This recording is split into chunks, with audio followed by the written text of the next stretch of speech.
Hello friends, Radhe Radhe, जय Shri Krishna. Welcome to Ardhanarishvara एकात्मिक यात्रा। फ्रेंड्स, जैसा कि आप सभी को पता है कि ट्विन फ्लेम जर्नी में जब तक लेसन लर्निंग नहीं होता है तब तक ये जर्नी सिर्फ पेन ही देती है। अलग अलग लेवल की लेसन लर्निंग होती है। कैसे काम, क्रोध, मोह, लोभ, भय से निकलना है, ये हमारे भीतर कैसे प्रवेश करते हैं, ये सीखते हैं हम। अनुबंध कैसे बनते हैं, सबसे संबंधों में मिलन और वियोग की प्रक्रिया कैसे होती है, वो हमें रिवील करवाया जाता है।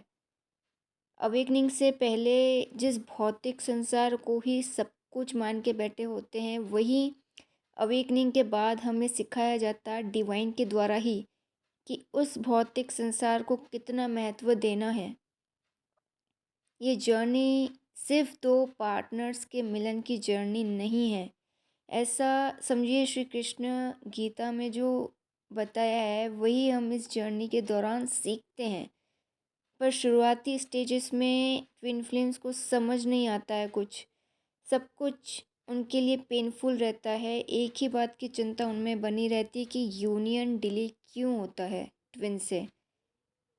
लास्ट वीडियो में मैंने एक इम्पॉर्टेंट फैक्टर शेयर किया था कि जो भी मैस्कुलिन्स डिस्टॉर्टेड होते हैं वो ऑलवेज ऑलवेज हमेशा एक को डिपेंडेंट लड़की को ही चुनते हैं। जब आपको ये बताया जाता है कि आपका ट्विन से यूनियन तभी होता है जब आप दोनों सेम एनर्जी लेवल पर आ जाते हैं, तो ठीक ऐसा तब होता है जब आपके डिस्टॉर्टेड मैस्कुलिन और कार्मिक की एनर्जी मैच होती है। सेम पैटर्न्स पर चलना, प्रोग्रामिंग को फॉलो करना, इसलिए वो एक दूसरे को चुनते हैं। सेम ऐसा कार्मिक के केस में है कि वो डिविनिटी में आना ही नहीं चाहती। डिवाइन फेमिनिन वाला टैग उसे चाहिए ही नहीं। बस कार्मिक की मेंटलिटी ऐसी होती कि दूसरों की एनर्जीज चुरा चुरा के अपने को ज़िंदगी जैसे तैसे चलानी है। इसलिए वो मैस्कुलिन के डिवाइन वर्जन को नहीं, डिस्टॉर्टेड वर्जन को चुनती है। आपको लगता है कि कार्मिक ने डिवाइन मैस्कुलिन को चुना है, बिल्कुल गलत। वो एक डिस्टॉर्टेड वर्जन को, जो मैस्कुलिन जिस मैस्कुलिन का चुना वो करती, वो उसका उस मैस्कुलिन का डिस्टॉर्टेड वर्जन होता। आपके डीएम हील नहीं होते हैं, आपके डीएम मैट्रिक्स में होते हैं, प्रोग्राम एंड पैटर्न बेस्ड एक लाइफ को जी रहे होते हैं। क्योंकि कोई भी मैस्कुलिन जैसे ही डिविनिटी में आ जाता है, वो किसी कार्मिक टाइप वाली को अपने पास या अपने नज़दीक अपनी लाइफ में आने ही नहीं देगा। लॉ ऑफ अट्रैक्शन का खेल ही यही है, जो दो सेम एनर्जीज लेवल पर होंगे वो एक दूसरे को ही चुनेंगे। अगर दोनों डिस्टॉर्टेड हैं, उनकी एनर्जीज मैच करिए तो वो एक दूसरे को चुनेंगे। एक डिस्टॉर्टेड दूसरे डिस्टॉर्टेड को ही पसंद करेगा। इसलिए आपका जो डीएम है, जब वो डिस्टॉर्टेड रहते हैं तो वो कार्मिक को ही चुनते हैं, क्योंकि तब उन दोनों की एनर्जीज मैच होती हैं। जिस दिन आप सीख जाते हैं, समझ जाते हैं कि कॉन्ट्रैक्ट्स कैसे बनते हैं, बिगड़ते हैं, उस दिन इस जर्नी का पेन ख़त्म हो जाता है। पर काफ़ी ट्विन फ्लेम्स एक गलती कर बैठते हैं कि वो ट्विन फ्लेम जर्नी को समझने के लिए सिर्फ ट्विन फ्लेम चैनल्स ही सुन रहे हैं सुबह शाम। जबकि जब आप लो एनर्जीज पे होते हो, एक करप्ट सिस्टम में फंसे होते हो, तो होना ये चाहिए आपको अपने से उच्च कोटि के संत को, गुरु को सुनना चाहिए। तो अपने जीवन में कई सालों की तपस्या कर चुके होते हैं, जीवन को वो आपसे बेहतर तरीके से समझते हैं, बहुत ज्ञान प्राप्त कर चुके होते हैं, उनको ज़्यादा सुनना चाहिए। जैसे मैंने खुद ट्विन फ्लेम चैनल्स को 6-7 महीने ही सुना था। इसके बाद आचार्य प्रशांत जी, ओशो को सुना, उसके बाद जाके मेरा एनर्जी लेवल चेंज हुआ। आचार्य प्रशांत जी और ओशो को सुनने के बाद, पढ़ने के बाद ही मेरा एनर्जी लेवल चेंज हुआ। अपने पैटर्न्स को, प्रोग्रामिंग को अच्छे से समझ पाई। और अभी कभी कभी इंद्रेश जी को भी सुन लेती हूँ। उन गुरुओं को सुनिए जिनको जीवन की बहुत गहरी समझ हो। बस आपकी गलती यही होती है, गलत चुनाव, इसलिए जर्नी में उतना आगे बढ़ ही नहीं पाते हैं। ट्विन फ्लेम चैनल्स पे डीप नॉलेज कम ही मिल पाती है, बाकी ये सब चलता ही रहता है, डीएम की एनर्जी, डीएम की रीडिंग। और सच कहूँ तो ट्विन फ्लेम जर्नी ना डीएम की जर्नी है, ना डीएफ की, वो सिर्फ डिवाइन मर्जिंग की ही जर्नी है। तो ट्विन फ्लेम जर्नी का सबसे बड़ा स्ट्रेस यूनियन डिले होना, और वो तब तक डिले होगा जब तक कार्मिक अपना रोल प्ले करना शुरू नहीं कर देती। जैसे डीएम डीएफ का यूनियन डिवाइन टाइमिंग पे होता, वैसे ही कार्मिक भी तब तक अपने रोल में नहीं आती है जब तक डिवाइन के ऑर्डर्स नहीं आ जाते। कार्मिक के रोल में भी डिवाइन टाइमिंग की अहम भूमिका होती है। सबसे पहले तो ये समझना भी ज़रूरी है कि डीएफ यूनियन की डिज़ायर को इतना होल्ड करके क्यों रखती है, क्यों इतना उससे पकड़ के रखती है। क्या आप इसलिए यूनियन की डिज़ायर रखते हैं क्योंकि आपकी सेक्सुअल नीड्स हैं, या इसलिए डिज़ायर रखते हैं क्योंकि आप सोच रहे हैं कि मैं लंबे समय तक ज़्यादा खुद को फाइनेंशियली हेल्प नहीं कर पाऊँगी, तो एक और प्रोवाइडर होना चाहिए लाइफ में। तीसरा रीज़न है अलोननेस का, जो मैं पहले भी समझा चुकी हूँ। क्योंकि देखिए, डिवाइन भी तो आपको पढ़ रहे हैं, परख रहे हैं कि ये डीएफ डिज़ायर इतना आखिर रख क्यों रही है। वो उस आपके उस डिज़ायर के पीछे का रीज़न देखते हैं कि अच्छा, सेक्सुअल नीड्स हैं इसकी, तो खुद की क्षमता को कम आंक रही है, और अकेले रहने का भय सबसे ज़्यादा है इसमें। डिज़ायर इसलिए थोड़ी है कि डीएम से परिशुद्ध प्रेम है आपका। आप खुद सोचिए, जब अवेकनिंग स्टार्ट होती है, क्या उसी मोमेंट, क्या उसी टाइम पे डीएम से परिशुद्ध प्रेम हो जाता है क्या? नहीं ना। जबकि तब अंदर की नेगेटिविटीज़ का, पैटर्न्स, लो एनर्जीज़ का धीरे धीरे पता चलना शुरू होता है। हाँ, मानती हूँ कि जब डीएम से कॉन एक आई कांटेक्ट होता है, आपको पता चलता है कि यही वो व्यक्ति है जिसको आप ढूंढ रहे थे, बहुत इंटेंस अट्रैक्शन होता है, वो मैं मानती हूँ। कहीं न कहीं मन में लगता है कि हाँ, इस व्यक्ति को हम पहले से जानते हैं, थोड़ी वो नोइंग सा लगता है। पर फिर भी हमारा प्रेम तब परिशुद्ध प्रेम नहीं होता है जिस टाइम डीएफ की अवेकनिंग होती है। अगर इन सब कारणों से आप यूनियन की डिज़ायर रखते हैं, तो वो यूनियन डिले नहीं होगा तो और क्या होगा।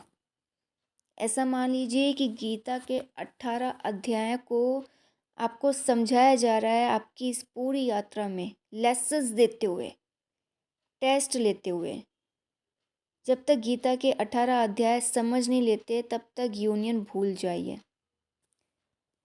ये इसलिए भी है क्योंकि जो गीता हाथ में उठाते नहीं, जो संतों को सुन नहीं रहे हैं, गुरुओं को सुन नहीं रहे हैं, उनकी लाइफ में लेसन्स बहुत होते हैं। भगवान भी सोचते हैं कि वो तरीका ना सही तो भला यही सही। क्या आपने ऑब्ज़र्व किया है ये? मैंने तो ऑब्ज़र्व कर लिया कि गीता के 18 अध्याय ही समझाए जा रहे हों मुझे। अब आप सोच रहे होंगे कि मैम, हमें ये सब नहीं सुनना, आप तो मुद्दे पर आइए कि कार्मिक अपने रोल में आती कब है। जहाँ आपकी डिज़ायर के पीछे के कारण बदल जाते हैं, जो मैंने बताए, वहाँ से कार्मिक का रोल शुरू होता है।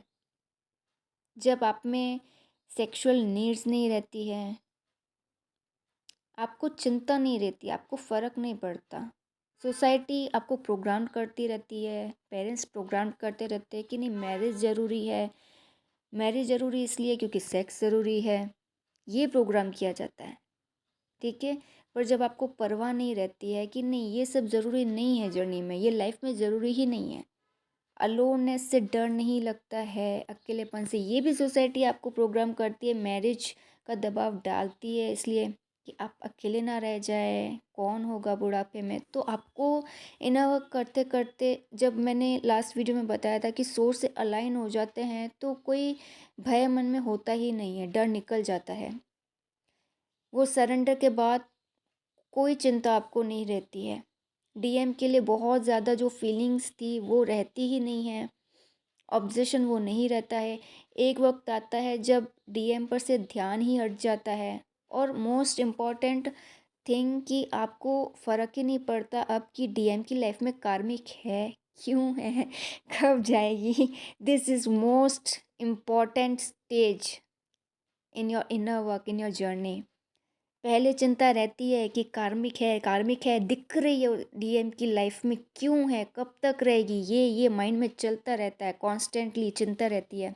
पर एक स्टेज वो आएगी जब वो सोर्स के साथ अलाइनमेंट होता है ना, वो जो मैंने लास्ट वीडियो में मैंने बताया था कि जॉनी की इनिशियल स्टेज होती तो डीएम के लिए आंसू बहा रहे हैं, दुनिया के लिए रो रहे हैं, और एक टाइम आता है इनर वर्क करते करते जब डिवाइन के लिए आंसू बहते हैं। ये वो स्टेज होती है जब दिख ही नहीं रहा है कि अच्छा उसकी लाइफ में कार्मिक है, वो चिंता ही नहीं रहती कि क्यों है उसकी लाइफ में, कब जाएगी, कोई फ़र्क ही नहीं पड़ रहा, सोच ही नहीं रहे हैं उतना। जब ये स्थिति होगी ना आपके चित्त की, आपके कॉन्शियसनेस की, तब कार्मिक अपना रोल प्ले करती है, तब शुरू होता है। तब उसे डिवाइन के ऑर्डर्स मिलते हैं, क्योंकि डिवाइन देख लेते हैं कि चलो भाई डीएफ ने 18 अध्याय अब सीख लिए हैं, तो अब मैस्कुलिन को धूल चटाई जाए, दिन में तारे दिखाए जाएं। क्योंकि ऐसा भी होता है कि कार्मिक मैस्कुलिन की लाइफ में 10 साल भी रह सकती है, या 20 साल, 40 साल, पर ऐसा कम ही केसेस में होता है जहाँ मैस्कुलिन्स कार्मिक को ना पसंद करते हुए भी, हाँ उनको पता चल जाता है, जब उनको ट्रिगर्स मिलते हैं उन्हें रियलाइजेशन हो जाता है कि ये कार्मिक है मेरी, ये मेरी डिवाइन पार्टनर नहीं है। उनको हकीकत दिख जाती है, पर उनको ना पसंद करते हुए भी उनमें स्टक रह जाते हैं। उसके पीछे का कारण होता है कि छोड़ दिया, डिवोर्स दे दिया तो फैमिली क्या सोचेगी, सोसाइटी क्या सोचेगी, तो वो उस प्रोग्रामिंग को रिलीज़ नहीं कर पाते हैं। बहुत कम मैस्कुलिन्स होते हैं जो उसे कम रिलीज़ कर पाएँ। उसकी परवाह वो करते रहते हैं कि नहीं नहीं, फैमिली कुछ ना बोले मुझे, वो उनके माइंड में रहता है। तो कई कई मैस्कुलिन्स होता है कार्मिक, उनको अच्छी नहीं लगती है, वो उनके साथ रह रहे होते हैं, उनको अच्छी नहीं लगती है, और 10 साल, 20 साल, 40 साल वो उसमें स्टक रहते हैं। जैसे आपके पेरेंट्स आप पर इसलिए दबाव बनाते हैं शादी का कि कहीं आप अलोन ना रह जाओ, आपकी सेक्सुअल डिज़ायर्स पूरी हो सकें, आप उतना फाइनेंशियली ग्रो नहीं कर पाओगे। सेम मेंटलिटी रखते हुए आप डीएम के साथ यूनियन की डिज़ायर रखते हैं, तो वहाँ डिवाइन भी यही देखते हैं कि इस डीएफ की मेंटलिटी और पेरेंट्स की मेंटलिटी में कोई अंतर नहीं। इसके पेरेंट्स भी तो इसी रीज़न से शादी करवा रहे हैं, तो फिर मैं इसका यूनियन इसके स्पिरिचुअल पार्टनर के साथ क्यों करवाऊँगा। और रही पेरेंट्स के दबाव की बात, तो कल ही मैंने आचार्य जी को सुना, उनसे भी एक लड़की ने यही क्वेश्चन किया कि पेरेंट्स नहीं मानते हैं, हर डिसीजन थोपना चाहते हैं, नहीं समझते हैं, तो आखिर हम क्या करें। तो आचार्य जी का यही कहना था कि जिन्होंने अपना लगभग पूरा जीवन करप्ट प्रोग्रामिंग के अनुसार जिया हो, उनके चेतना का स्तर कम ही रहेगा। जिस व्यक्ति की चेतना ही सीमित है, वो भौतिक संसार से परे का सोच ही नहीं पा रहे हैं, तो कोई उन्हें समझा ही नहीं सकता। आप नहीं समझा सकते ऐसे व्यक्तियों को, ऐसे लोगों का कुछ नहीं हो सकता। आप अनुमान लगाइए, आपके पेरेंट्स ने 50-60 साल समाज की कठपुतली बन के रहे, इतने सेम पैटर्न्स को फॉलो करते रहे, तो वो एक ही रात में कैसे बदल सकते हैं। उनकी प्रोग्रामिंग पैटर्न्स एक ही रात में तो चेंज नहीं हो सकती ना।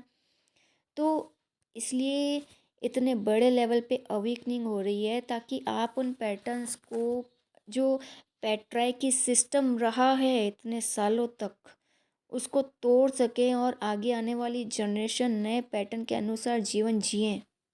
उस पैटर्न को सब फॉलो करें जो डिवाइन चाहते हैं, जो उन्हीं का बनाया हुआ है। और एक कारण है जिसे यूनियन डिले होते हैं, वो है सेक्सुअल एनर्जी लीक। इसमें आप पर सेक्सुअल अटैक्स होंगे, या जब डीएम के लिए कुछ फीलिंग नहीं रहती है, इंटरेस्ट नहीं रहता है, और आप किसी और के लिए वो सेक्सुअल डिज़ायर एनर्जी होल्ड किए हुए हैं, तो मीन्स वहाँ पे वो एनर्जी आपकी लीक हो रही है। इस जर्नी में जहाँ इमोशंस बैलेंस करने होते हैं, वहीं सेक्सुअल डिज़ायर्स भी बैलेंस करनी होती है, चाहे आप सिंगल हों या मैरिड ट्विन फ्लेम हो। अब मैं आपके सामने दो सिचुएशंस रख रही हूँ जिससे आप चेक कर सके कि आपका प्रेम परिशुद्ध है या नहीं। जैसे कोई अनअवेकन पर्सन हो या ट्विन फ्लेम्स, जब दोनों टाइप के ही जो पर्सन होते हैं, एक अनअवेकन और एक ट्विन फ्लेम, जब दोनों किसी को पसंद करते हैं तो दोनों तरह के लोगों में पाने का जुनून रहता है। अनअवेकन होगा वो भी जिस किसी को भी पसंद करता है उससे पाने की ज़िद करेगा, और जब ट्विन की अवेकनिंग होती है डीएफ्स की, तो उनमें भी वो पाने का जुनून रहता है, ज़िद रहती है। पर थ्री डी में आपने किस्से सुने होंगे कि थ्री डी में अनअवेकन मैस्कुलिन फेमिनिन एक दूसरे को रिजेक्ट करते हैं, प्यार को ठुकरा देते हैं, तो वो साइको की तरह बिहेव करेंगे, एक दूसरे की हत्या कर देंगे कि हाँ, एक किसी एक ने प्रपोज़ल रिजेक्ट किया तो दूसरे ने उसका मर्डर कर दिया, रेप कर देंगे, एक दूसरे को जलील करेंगे, एक दूसरे का प्रॉपर्टी, पैसा, जेवर चुरा के भाग जाएंगे। सामने वाला एक्सेप्ट नहीं कर रहा तो ब्लैक मैजिक का सहारा लेंगे, यानी उस रिजेक्शन का बदला वो लेते हैं। और एक जुनून ट्विन फ्लेम्स में भी होता है अपने प्रेम को पाने के लिए, पर आप उस हद तक नहीं गिरते हैं जितना एक अनअवेकन पर्सन गिर जाता है। वो कोई भी हो सकता है, अनअवेकन मैस्कुलिन भी होते हैं और फेमिनिन भी होते हैं। वो किसी भी हद तक गिर सकते हैं अगर उनको रिजेक्शन मिल जाए तो। आपको रिजेक्शन मिलता है आपके ट्विन के द्वारा, तो आप डिवाइन की ओर बढ़ते हो। आपका ट्विन खुद चाहता है कि आप अपना शुद्धिकरण करके आगे बढ़ जाओ। आपका प्रेम आपको सिरफिरा नहीं बनाता है कि आप किसी की हत्या कर दो या किसी पे तंत्र मंत्र करके उसको पालो, क्योंकि ऐसा करने वाले सिर्फ कार्मिक्स होते हैं। परिशुद्ध प्रेम करने का ख्याल भी उनके मन में नहीं आता है। तो अगर आपका प्रेम परिशुद्ध है तो आप देखिए, परखिए कि वो आपको किस ओर ले जा रहा है, आपसे कैसे कर्म करवा रहा है। और एक आखिरी बात के साथ वीडियो को समाप्त करना चाहूँगी फ्रेंड्स, कि कुछ दिन पहले मैंने इंद्रेश उपाध्याय जी की एक बात सुनी। उन्होंने कहा, अगर आपको किसी से प्रेम है और उसे पाने की इच्छा होने लगे, समझो वो प्रेम वहीं ख़त्म। प्रेम का मतलब मिलन नहीं होता है। प्रेम का मतलब प्रेमी का दिख जाना नहीं होता। प्रेम का मतलब प्रेमी से सामने बैठकर बातें करना नहीं होता है। प्रेम का मतलब प्रेम ही होता है, सिर्फ प्रेम करना। प्रेम में मांग नहीं होती है। जहाँ प्रेम में मांग आ जाती है, मन में इच्छा आ जाती हो, समझो वो प्रेम वहीं नष्ट हो गया। तो अगर प्रेम में निरंतर मन में इच्छा उठ रही है तो शायद आपका प्रेम परिशुद्ध नहीं। सो फ्रेंड्स, आज की गाइडेंस यहीं समाप्त होती है। See you in the next, till then goodbye and God bless you.